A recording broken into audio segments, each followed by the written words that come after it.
എല്ലാവർക്കും ലിജോസ് വേൾഡിന്റെ പുതിയൊരു വീഡിയോയിലേക്ക് സ്വാഗതം.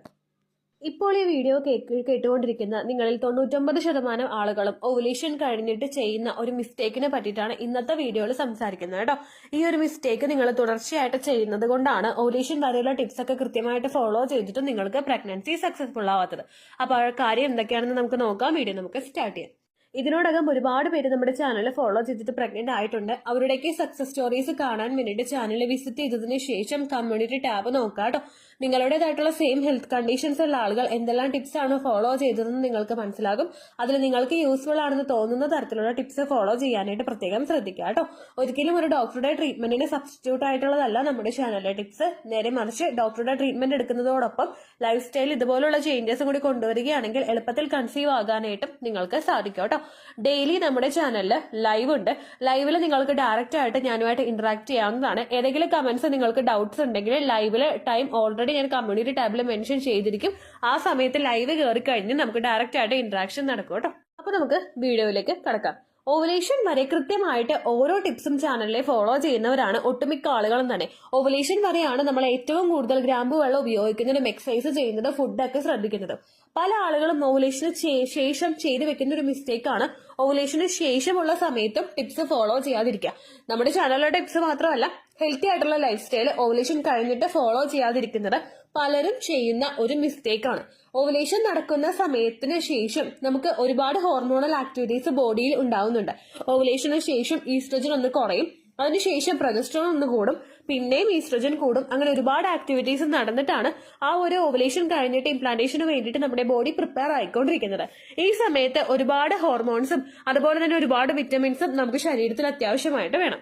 ഓവുലേഷൻ കഴിഞ്ഞിട്ട് ശരീരത്തിൽ ഉണ്ടാവുന്ന അയൺ ഡെഫിഷ്യൻസി, സിങ്കിന്റെ ഡെഫിഷ്യൻസി, അതുപോലെ പ്രോട്ടീന്റെ അളവ് കുറയുന്നതൊക്കെ പലപ്പോഴും മിസ്കാരേജ് ഉണ്ടാക്കാൻ വേണ്ടിയിട്ട് കാരണമാവുന്നുണ്ട്. ഓവുലേഷൻ കഴിഞ്ഞിട്ടുള്ള സമയത്ത് അയണിന്റെ ഇമ്പോർട്ടൻസ് എന്താണെന്ന് നമുക്ക് നോക്കാം. അയൺ സാധാരണ നമുക്ക് ബ്ലഡ് സെൽസിന്റെ പ്രൊഡക്ഷന് വേണ്ടിയിട്ടാണ് സപ്പോർട്ട് ചെയ്യുന്നത്.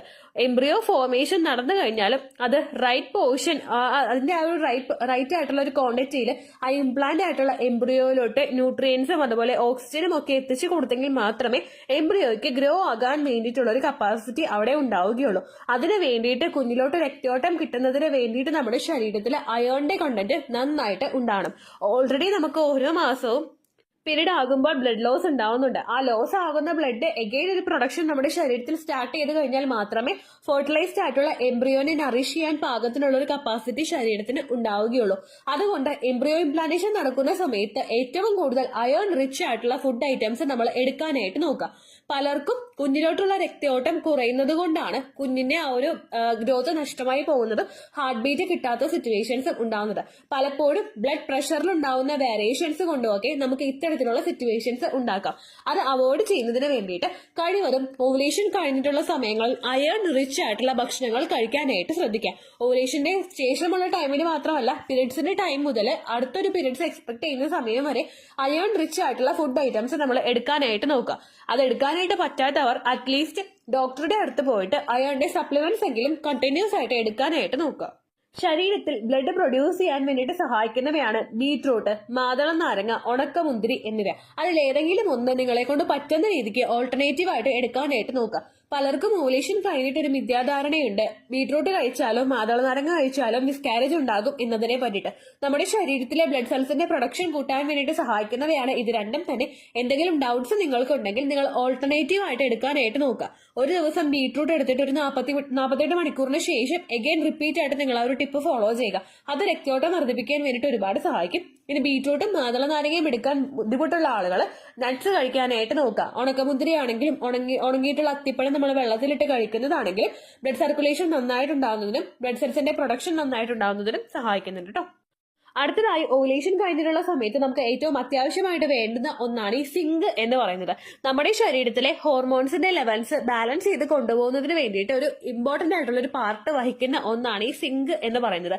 ഈ സിങ്കിന്റെ കണ്ടന്റ് ശരീരത്തിൽ എത്തുന്നത് ഇംപ്ലാന്റേഷൻ നടക്കാൻ വേണ്ടിയിട്ടും സഹായിക്കുന്നു എന്ന് പഠനങ്ങൾ സൂചിപ്പിക്കുന്നുണ്ട്. സിങ്കിന്റെ കണ്ടന്റ് അടങ്ങിയിട്ടുള്ള ഭക്ഷണങ്ങൾ കൂടുതലും നട്ട്സ്, അതുപോലെ all grain products, diary products, potato, ഇതൊക്കെയാണ് കൂടുതലും ഈ സിങ്കിന്റെ കണ്ടന്റ് അടങ്ങിയിട്ടുള്ളത്. ഇത് നിങ്ങൾ ഡെയിലി നിങ്ങളുടെ ഡയറ്റിൽ ഇൻക്ലൂഡ് ചെയ്യാനായിട്ട് നോക്കുക. പൊട്ടേറ്റോ കഴിക്കുന്ന സമയത്ത് എപ്പോഴും നിങ്ങൾ ശ്രദ്ധിക്കണം, മുള വന്നിട്ടുള്ള ഉരുളക്കിഴങ്ങ് നിങ്ങൾ ഉപയോഗിക്കാനായിട്ട് പാടില്ല. മുള ചെത്തി കളഞ്ഞിട്ട് നിങ്ങൾ ബാക്കി വന്നിട്ടുള്ള ഉരുളക്കിഴങ്ങ് ഉപയോഗിക്കാനായിട്ട് പാടില്ല. കാരണം മുളച്ചവിടെ വരുന്നതിനനുസരിച്ചിട്ട് നമ്മുടെ ശരീരത്തിൽ ടോക്സിൻസ് എത്തുന്നതിന് അത് കാരണമാവുന്നുണ്ട്. ഹോർമോണൽ ഇംബാലൻസസ് ഉണ്ടാവുന്നതിനും അത് കാരണമാകും കേട്ടോ. എപ്പോഴും നമുക്ക് കഴിക്കാൻ പാകത്തിന് ആ ഒരു ഇല്ലൂട്ടിയൽ ഫേസിലൊക്കെ നമുക്ക് ഉപയോഗിക്കാൻ പാകത്തിന് വേണ്ടിയിട്ട് 1, 2, 3 ഉരുളക്കിഴങ്ങ് മേടിച്ചിട്ട് നമ്മൾ വെക്കുക. അതിനുശേഷം അത് പ്രിപ്പയർ ആക്കി മുഴുവനായിട്ട് കഴിച്ചതിന് ശേഷം മാത്രം എഗെയിൻ നിങ്ങൾ സ്റ്റോക്ക് ചെയ്യുക കേട്ടോ. അടുത്തതാണ് folic acid.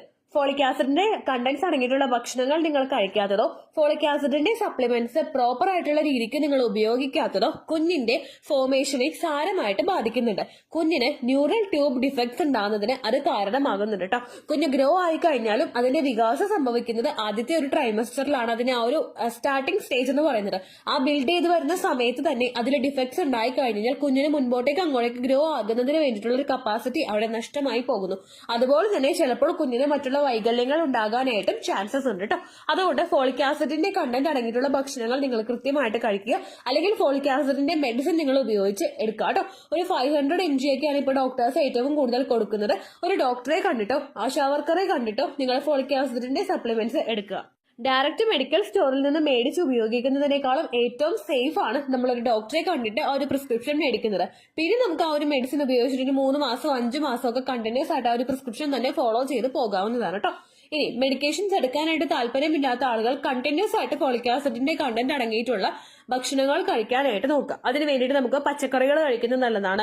Green leafy vegetables, അത് ഇലക്കറികൾ നന്നായിട്ട് കഴിക്കുന്നത് നല്ലതാണ്.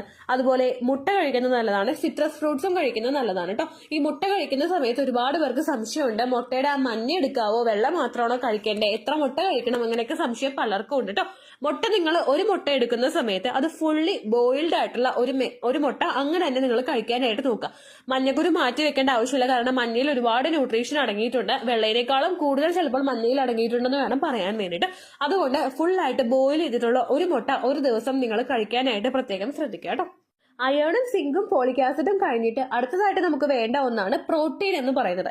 ഈ പ്രോട്ടീൻ കുഞ്ഞിന്റെ ഗ്രോത്തിന് ഒരുപാട് സഹായിക്കുന്നുണ്ട് കേട്ടോ. ചില ആളുകൾക്ക് ഒരു ജസ്റ്റേഷൻ ഏജിന് വെച്ചിട്ടുള്ള ഒരു ഗ്രോത്ത് കുഞ്ഞിന് ഉണ്ടാവില്ല. അങ്ങനെ ഗ്രോത്ത് പുറകോട്ട് പോകുന്ന സിറ്റുവേഷൻസിൽ ഏറ്റവും കൂടുതൽ ഡോക്ടേഴ്സ് കൊടുക്കുന്ന ഒന്നാണ് ഈ പ്രോട്ടീൻ പൗഡർ എന്ന് പറയുന്നത് കേട്ടോ. അത് പാലിലോ വെള്ളത്തിലോ കലക്കിയിട്ട് നമുക്ക് കുടിക്കാവുന്നതാണ്. പ്രോട്ടീൻ പൗഡർ അങ്ങനെ ഉപയോഗിക്കാനായിട്ട് താല്പര്യമില്ലാത്ത ആളുകൾ പ്രോട്ടീന്റെ കണ്ടന്റ് ശരീരത്തിലോട്ട് എത്തിക്കാനായിട്ട് നോക്കുക.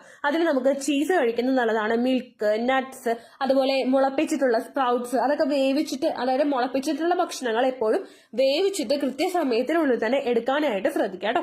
ഇത് കൃത്യമായിട്ട് വളർച്ച ഉണ്ടാകുന്നതിന് വേണ്ടിയിട്ട് സഹായിക്കുന്നുണ്ട്. ഒരുപാട് പേര് പറയുന്നുണ്ട്, ചേച്ചി 7 ആഴ്ചയായി 8 ആഴ്ചയായി പക്ഷെ ഒന്നും തന്നെ വിസിബിൾ ആകുന്നില്ല, ഒട്ടും തന്നെ ഗ്രോത്ത് ഉണ്ടാവില്ല. അങ്ങനെയൊക്കെ പ്രഗ്നൻസി ഓൾറെഡി നഷ്ടമായി പോയിട്ടുള്ള ആളുകളൊക്കെ ഈ ഒരു ടിപ്പും കൂടി ഫോളോ ചെയ്യുന്നത് നല്ലതായിരിക്കും കേട്ടോ. അത് ഓവുലേഷൻ കഴിഞ്ഞിട്ടുള്ള സമയത്ത് മാത്രം ചെയ്യണമെന്നല്ല പറയുന്നത്.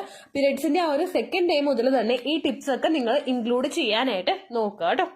അടുത്തതായിട്ട് നമ്മുടെ ശരീരത്തിൽ വേണ്ടത് ആന്റി ഓക്സിഡൻസ് ആണ്. ഈ ആന്റി ഓക്സിഡൻസ് ഏറ്റവും കൂടുതൽ അടങ്ങിയിട്ടുള്ളതാണ് പഴങ്ങളിലും പച്ചക്കറികളിലും. ഇത് നന്നായിട്ട് എടുക്കാനായിട്ട് നമ്മൾ നോക്കുക. ഓരോ സമയത്തും നമ്മുടെ ബോഡിയെ ഡിറ്റോക്സിഫൈ ചെയ്യുന്നതിന് വേണ്ടിയിട്ടും ഫ്രീ റാഡിക്കൽസിൽ നിന്ന് പ്രൊട്ടക്ട് ചെയ്യുന്നതിന് വേണ്ടിയിട്ടും സഹായിക്കുന്നതാണ് ഈ ആന്റി ഓക്സിഡൻസ് എന്ന് പറയുന്നത് കേട്ടോ. അതുകൊണ്ട് അങ്ങനെ ആന്റി ഓക്സിഡൻസിന്റെ കണ്ടന്റ്സ് കൂടുതലായിട്ട് അടങ്ങിയിട്ടുള്ള ഫ്രൂട്ട്സും വെജിറ്റബിൾസും നിങ്ങൾ എടുക്കാനായിട്ട് പ്രത്യേകം ശ്രദ്ധിക്കുക കേട്ടോ. അതിന് വേണ്ടിയിട്ട് നമുക്ക് അവോക്കാഡോ കഴിക്കാവുന്നതാണ്, ബെറീസ് കഴിക്കാവുന്നതാണ്. ഇനി അവോക്കാഡോ എക്സ്പെൻസീവ് ആണ്, നിങ്ങൾക്ക് അഫോർഡ് ചെയ്യാൻ പറ്റുന്നില്ലെങ്കിൽ നമുക്ക് സാധാ ബനാന കഴിക്കാവുന്നത് നല്ലതാണ്. അതുപോലെ ഗുവാവ, നമ്മുടെ പേരയ്ക്ക കഴിക്കുന്നത് നല്ലതാണ്. ഇതെല്ലാം ആന്റി ഓക്സിഡൻസ് കൂടുതലായിട്ടുള്ളത് കൊണ്ട് തന്നെ ഇപ്പോൾ ഓവുലേഷന് മുൻപുള്ള സമയത്താണ് നിങ്ങൾ അതൊക്കെ എടുക്കുന്നതെങ്കിൽ കൂടി തന്നെയും ആ ഒരു ഓക്സിഡേറ്റീവ് സ്ട്രെസ്സിൽ നിന്നും നമ്മുടെ എഗ്ഗിനെ സംരക്ഷിക്കുന്നതിന് വേണ്ടിയിട്ടും ഇതൊരു പ്രൊട്ടക്ഷൻ ലെയർ കൊടുക്കുന്നുണ്ട് കേട്ടോ. ഈ അയേണും സിങ്കും ഫോളിക് ആസിഡും പ്രോട്ടീനും ആന്റി ഓക്സിഡൻസും ഒക്കെ ശരീരത്തിൽ എത്തിക്കഴിഞ്ഞാൽ ഇതിനെല്ലാത്തിനെയും ജോയിൻ ചെയ്യിപ്പിച്ച് കുഞ്ഞിലോട്ട് ഇതെല്ലാം ഡയറക്റ്റ് ആയിട്ട് എത്താൻ വേണ്ടിയിട്ട് സഹായിക്കുന്ന ഏറ്റവും പവർഫുൾ ആയിട്ടുള്ള മറ്റൊരു ടിപ്പാണ് എക്സസൈസ് എന്ന് പറയുന്നത്. ഓവുലേഷൻ കഴിഞ്ഞു കഴിഞ്ഞാൽ എല്ലാവർക്കും മടിയാണ്, എല്ലാവർക്കും സംശയമാണ് എക്സസൈസ് ചെയ്യാവോ, പ്രഗ്നൻസി ഫെയിൽ ആയി പോകുമോ, കുഞ്ഞിലോട്ടുള്ള എന്തെങ്കിലും കുഞ്ഞിന് കൂടുതൽ പ്രഷർ വരുമോ എന്നൊക്കെ ചിന്തിച്ചിട്ട് എക്സസൈസ് ചെയ്യാതെ സെഡൻഡറി ലൈഫ് സ്റ്റൈൽ ഫോളോ ചെയ്യുന്ന ഒരുപാട് പേരുണ്ട് കേട്ടോ. നമ്മൾ ഒരിക്കലും ആ ഒരു മിസ്റ്റേക്ക് ചെയ്യാതിരിക്കുക. നമ്മൾ എടുക്കുന്ന ഭക്ഷണം, നമ്മൾ എടുക്കുന്ന എന്ത് ന്യൂട്രീഷൻ ആണെങ്കിലും അത് കുഞ്ഞിലോട്ട് എത്തണമെങ്കിൽ രക്തയോട്ടം പ്രോപ്പർ ആയിട്ട് തന്നെ നടക്കണം. നമ്മളിപ്പോൾ ഒരുപാട് വണ്ണമുള്ളവരാണ്, ഫാറ്റ് ടിഷ്യൂസ് ഒക്കെ ഒരുപാട് ശരീരത്തിൽ ഉണ്ടെങ്കിൽ അത് കുഞ്ഞിലോട്ടുള്ള രക്തയോട്ടം എത്തുന്നതിനെ ഒന്ന് ഹാർംഫുള്ളി അഫക്ട് ചെയ്യാനായിട്ട് ചാൻസ് ഉണ്ട് കേട്ടോ. അതുകൊണ്ട് എപ്പോഴും നിങ്ങൾ ഓവുലേഷൻ കഴിഞ്ഞിട്ടുള്ള സമയത്താണെങ്കിലും ഫിസിക്കലി ആക്റ്റീവ് ആയിട്ടിരിക്കാനായിട്ട് ശ്രദ്ധിക്കുക. ഓവുലേഷൻ കഴിഞ്ഞിട്ട് ഏതെല്ലാം എക്സസൈസ് ചെയ്യണമെന്ന് ഏറ്റവും കൂടുതൽ സംശയമുള്ളവരാണ് ഈ വീഡിയോ കേൾക്കുന്ന ഭൂരിഭാഗം ആളുകളും. ഓവുലേഷൻ കഴിഞ്ഞിട്ട് നിങ്ങൾക്ക് ഫോളോ ചെയ്യാൻ പറ്റുന്ന കുറച്ച് എക്സസൈസ് ഞാനിവിടെ പറയാം കേട്ടോ. അത് നിങ്ങൾ കൃത്യമായിട്ട് ഫോളോ ചെയ്യുക. ആദ്യത്തെയാണ് leg up the wall exercise. നമ്മുടെ കാലുകൾ നേരെ മതിലിന് നേരെയായിട്ട് ഉയർത്തി പിടിച്ചിട്ട് ഒരു 90 ഡിഗ്രിയിൽ നമ്മൾ കിടക്കുന്ന ഒരു പൊസിഷനാണ് leg up the wall exercise. ഇത് നമുക്ക് ഒരു ടെൻഷനും കൂടാതെ ചെയ്യാൻ പറ്റുന്ന ഒരു എക്സസൈസ് ആണ്. നമ്മുടെ അബ്ഡമൻ ഭാഗത്തോട്ട്, നമ്മുടെ പെൽവിക്കിന്റെ ഭാഗത്തോട്ടൊക്കെ രക്തയോട്ടം ഒരുപാട് കിട്ടുന്നതിന് വേണ്ടിയിട്ട് ഇത് സഹായിക്കുന്നുണ്ട്. അതോടൊപ്പം നമ്മുടെ എംബ്രിയോ ഇംപ്ലാന്റേഷൻ നന്നായിട്ട് നടക്കുന്നതിനും കുഞ്ഞിന്റെ ഗ്രോത്ത് ഏറ്റവും കൂടുതൽ ഉണ്ടാകുന്നതിനും ഇത് സപ്പോർട്ട് ചെയ്യുന്നുണ്ട് കേട്ടോ. രണ്ടാമത് നിങ്ങൾക്ക് ഫോളോ ചെയ്യാൻ പറ്റുന്നതാണ് മാലാസന എക്സസൈസ്. ഇത് ഇന്ത്യൻ ക്ലോസറ്റിൽ ഇരിക്കുന്ന രീതിക്ക് നമ്മൾ ഫോളോ ചെയ്യുന്ന ഒരു എക്സസൈസ് ആണ്. ഇത് ചെയ്യുന്ന സമയത്ത് നന്നായിട്ട് ബ്രീത്ത് ഇൻ ചെയ്യുക, സ്ലോലി ബ്രീത്ത് ഔട്ട് ചെയ്യുക. ഇത് പെൽവിക്കിന്റെ ഭാഗമൊക്കെ വികസിക്കുന്നതിനും അബ്ഡമൻ പോർഷനിലോട്ട് നന്നായിട്ട് രക്തയോട്ടം ഉണ്ടാകുന്നതിന് വേണ്ടിയിട്ട് സഹായിക്കുന്നുണ്ട് കേട്ടോ. അടുത്ത നിങ്ങൾക്ക് ഫോളോ ചെയ്യാൻ പറ്റുന്ന മറ്റൊരു എക്സസൈസ് ആണ് ബ്രിഡ്ജ് പോസ് എന്ന് പറയുന്നത്. നമ്മൾ കിടക്കുക, നേരെ ഒരു ഷേപ്പിൽ നമ്മൾ കിടക്കുക, അതിനുശേഷം നമ്മുടെ കാലുകൾ നേരെ അങ്ങോട്ട് കുത്തിവെക്കുക, നമ്മുടെ നടു ഒന്ന് പൊക്കുക. ഈ ഒരു നമ്മുടെ ഒരു സ്ലോപ്പ് പോലെ, ഒരു സീസോയുടെ ഒരു സ്ലോപ്പ് പോലെ അപ്പൊ നമ്മുടെ ബോഡി ആകും. ഇതും നമ്മുടെ ആ ഒരു യൂട്രസിലോട്ടുള്ള ബ്ലഡ് സർക്കുലേഷൻ കൂട്ടാൻ വേണ്ടിയിട്ടും എംബ്രിയോ ഇംപ്ലാന്റേഷൻ നന്നായിട്ട് നടക്കുന്നതിന് വേണ്ടിയിട്ടുള്ള ഒരു സപ്പോർട്ട് കൊടുക്കുന്നുണ്ട് കേട്ടോ. അടുത്തൊരു എക്സസൈസ് ആണ് മാലാസന വോക്ക് എന്ന് പറയുന്നത്. നേരത്തെ പറഞ്ഞതുപോലെ തന്നെ ഇന്ത്യൻ ക്ലോസറ്റിൽ ഇരിക്കുന്ന രീതിക്ക് നമ്മൾ ഇരിക്കുക, അതിനുശേഷം ഓരോ ചുവടും ആ ഇരുന്നോണ്ട് തന്നെ നമ്മൾ വെച്ച് പോവുക. ഇതും ഫെർട്ടിലിറ്റി ഇൻക്രീസ് ചെയ്യാൻ വേണ്ടിയിട്ട് സഹായിക്കുന്ന ഒരു എക്സസൈസ് ആണ് കേട്ടോ. ഇനി ഈ പറഞ്ഞ ഒന്നും നിങ്ങൾക്ക് ചെയ്യാൻ താല്പര്യമില്ല, നിങ്ങൾക്ക് പേടിയാണെങ്കിൽ ഒരു 30 മിനിറ്റ് ദിവസവും നിങ്ങൾ വാക്കിംഗ് ചെയ്യുക. അത് ഒരുപാട് സ്പീഡിലൊന്നും അല്ലാട്ടോ നടക്കേണ്ടത്, മൈൽഡ് ആയിട്ടുള്ള രീതിക്ക് നമ്മൾ ചെറുതായിട്ടൊന്ന് വേർക്കുന്ന രീതിക്ക് എന്നാൽ ഒന്ന് ആക്റ്റീവായിട്ട് വാക്കിംഗ് ചെയ്യാനായിട്ട് ശ്രദ്ധിക്കുക കേട്ടോ. ഇതെല്ലാം കൃത്യമായിട്ട് ഓവുലേഷന് ശേഷം നിങ്ങൾ ഫോളോ ചെയ്ത് നോക്കുക. ഒരു മാസം ഫോളോ ചെയ്തിട്ട് നിങ്ങൾക്ക് റിസൾട്ട് കിട്ടുന്നില്ലെങ്കിൽ നിങ്ങൾ ഒരിക്കലും വിഷമിക്കേണ്ട ആവശ്യമില്ല. ഒരു 2-3 മാസമെങ്കിലും നിങ്ങൾ കണ്ടിന്യൂസ് ആയിട്ട് ഫോളോ ചെയ്യുക. കാരണം ഇതൊക്കെ ചെയ്യുന്നതിന് വേണ്ടിയിട്ട് നമുക്ക് ഒരുപാട് എക്സ്പെൻസ് ഒന്നും ഇല്ലല്ലോ, നമ്മൾ ഒരുപാട് പണച്ചിലവ് ഇടേണ്ട ആവശ്യമില്ല. എന്ന് വെച്ച് ഡോക്ടറുടെ ട്രീറ്റ്മെന്റ് വേണ്ടാന്നല്ല, ഡോക്ടറുടെ ട്രീറ്റ്മെന്റ് എടുക്കുന്നതോടൊപ്പം പല ആളുകളും ഓവുലേഷൻ കഴിഞ്ഞിട്ട് പ്രൊജസ്ട്രോണിന്റെ സപ്ലിമെന്റ്സ് എടുക്കാറുണ്ട്. ഈ സപ്ലിമെന്റ്സ് എടുത്തിട്ട് വെറുതെ അങ്ങടെ ബെഡിൽ റെസ്റ്റ് എടുത്തിരിക്കുകയാണെങ്കിൽ നമുക്ക് ആ ഒരു പ്രഗ്നൻസി ആകാനായിട്ടുള്ള ചാൻസസ് വളരെ കുറവാണ്. പ്രൊജസ്ട്രോണിന്റെ സപ്ലിമെന്റ്സ് എടുക്കുക, ഒപ്പം ഇതുപോലുള്ള ടോപ്പിക്സും ഇതുപോലുള്ള ടിപ്സും നിങ്ങൾ ഫോളോ ചെയ്യുകയാണെങ്കിൽ എളുപ്പത്തിൽ ആ ഒരു സൈക്കിളിൽ തന്നെ നമുക്ക് പ്രഗ്നന്റ് ആകാനായിട്ട് സാധിക്കും കേട്ടോ. ഇത്രയേ ഉള്ളൂ വീഡിയോ. യൂസ്ഫുൾ ആയി കാണുമെന്ന് വിശ്വസിക്കുന്നു. യൂസ്ഫുൾ ആവുന്നുണ്ടെങ്കിൽ ലൈക്ക് ചെയ്യുക, ഫ്രണ്ട്സിനൊക്കെ ഷെയർ ചെയ്ത് കൊടുക്കുക കേട്ടോ. എന്തെങ്കിലും സംശയം ഉണ്ടെങ്കിൽ നിങ്ങൾ കമന്റ്സിൽ ചോദിക്കുക. പണ്ടത്തെ വീഡിയോയ്ക്ക് കമന്റ്സ് ഇടുന്നവർക്ക് റിപ്ലൈ ലഭിക്കുന്നില്ലെങ്കിൽ ലേറ്റസ്റ്റ് ആയിട്ട് ഞാൻ ഏത് വീഡിയോ ആണോ അപ്ലോഡ് ചെയ്യുന്നത് അതിന് താഴെ കമന്റ് ഒന്ന് കോപ്പി പേസ്റ്റ് ചെയ്യാനായിട്ട് ശ്രദ്ധിക്കുക കേട്ടോ. അതുപോലെ ഓവുലേഷൻ ഡേറ്റ് കാൽക്കുലേറ്റ് ചെയ്ത് തരാനായിട്ട് റിക്വസ്റ്റ് ചെയ്യുന്ന ആളുകൾ എത്രയാണോ സൈക്കിൾ ലെങ്ത് അത് മെൻഷൻ ചെയ്യാനായിട്ട് ശ്രദ്ധിക്കുക. സൈക്കിൾ ലെങ്ത് എന്നതുകൊണ്ട് ഉദ്ദേശിച്ചത് ഓരോ മാസവും എത്ര ദിവസം കൂടുമ്പോഴാണോ ബ്ലീഡിങ് വരുന്നത് അതാണ് സൈക്കിൾ ലെങ്ത്. കഴിഞ്ഞ മാസം ഒരു 8-ാം തീയതിയാണ് ബ്ലീഡിങ് ആയതെങ്കിൽ ഈ മാസം 6-ാം തീയതിയാണ് ബ്ലീഡിങ് ആയതെങ്കിൽ കഴിഞ്ഞ മാസം 8-ാം തീയതി മുതൽ ഈ മാസം 6-ാം തീയതി വരെ എത്ര ദിവസമുണ്ടോ അത് കാലണ്ടറിൽ എണ്ണി തിട്ടപ്പെടുന്നതാണ് നിങ്ങളുടെ സൈക്കിൾ ലെങ്ത്. സൈക്കിൾ ലെങ്ത് നമ്മൾ കൃത്യമായിട്ട് കാൽക്കുലേറ്റ് ചെയ്യുകയാണെങ്കിൽ ഓവുലേഷൻ ഡേറ്റ് എളുപ്പത്തിൽ കണ്ടുപിടിക്കാൻ വേണ്ടിയിട്ട് ഒരുപാട് ആപ്ലിക്കേഷൻസും ഒരുപാട് ഓൺലൈൻ ആയിട്ടുള്ള വെബ്സൈറ്റുകളും ഇന്ന് നമുക്ക് അവൈലബിൾ ആണ്. പ്ലേ സ്റ്റോറിൽ പോയിട്ട് ഓൺലൈൻ ഓവുലേഷൻ ട്രാക്കർ എന്ന് ടൈപ്പ് ചെയ്ത് കഴിഞ്ഞാൽ നിങ്ങൾക്ക് അതുമായിട്ട് ബന്ധപ്പെട്ടിട്ടുള്ള ആപ്ലിക്കേഷൻസ് കിട്ടും. അത് പറ്റുന്നില്ല എങ്കിൽ ഗൂഗിളിൽ പോയിട്ട് ഓൺലൈൻ ഓവുലേഷൻ കാൽക്കുലേറ്റർ എന്ന് ടൈപ്പ് ചെയ്ത് കഴിഞ്ഞാൽ അതുമായിട്ട് ബന്ധപ്പെട്ടിട്ടുള്ള വെബ്സൈറ്റുകൾ നിങ്ങൾക്ക് കിട്ടും. അതിൽ നിങ്ങളുടെ ലാസ്റ്റ് മന്തിലെ മെൻസ്ട്രേഷൻ്റെ ഡേറ്റും ഒപ്പം ഞാൻ ഈ പറഞ്ഞ രീതിക്ക് നിങ്ങൾ കാൽക്കുലേറ്റ് ചെയ്യുന്ന സൈക്കിൾ ലെങ്ത്തും എൻ്റർ ചെയ്ത് കൊടുക്കുകയാണെങ്കിൽ നിങ്ങൾക്ക് കൃത്യമായിട്ട് ഓവുലേഷൻ ഡേറ്റ് കണ്ടുപിടിക്കാനായിട്ട് സാധിക്കും.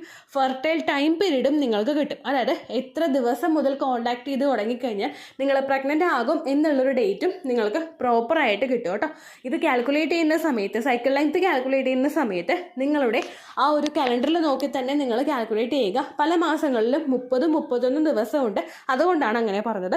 ഒപ്പം നിങ്ങൾക്ക് ബ്ലീഡിങ് തുടങ്ങിയ ദിവസത്തിന് വേണം നിങ്ങൾ Day 1 ആയിട്ട് എടുക്കാൻ വേണ്ടിയിട്ട്. സ്പോട്ടിങ് തുടങ്ങിയ ദിവസത്തിനെ, അതായത് ചെറുതായിട്ട് ഡിസ്ചാർജ് പോയി തുടങ്ങിയ ദിവസത്തിനെ നിങ്ങൾ കൺസിഡർ ചെയ്യേണ്ട ആവശ്യം ഇല്ല കേട്ടോ. അപ്പോൾ ഇത്രയേ ഉള്ളൂ വീഡിയോ. അടുത്തൊരു വീഡിയോ ആയിട്ട് നമുക്ക് വീണ്ടും കാണാം. ബൈ.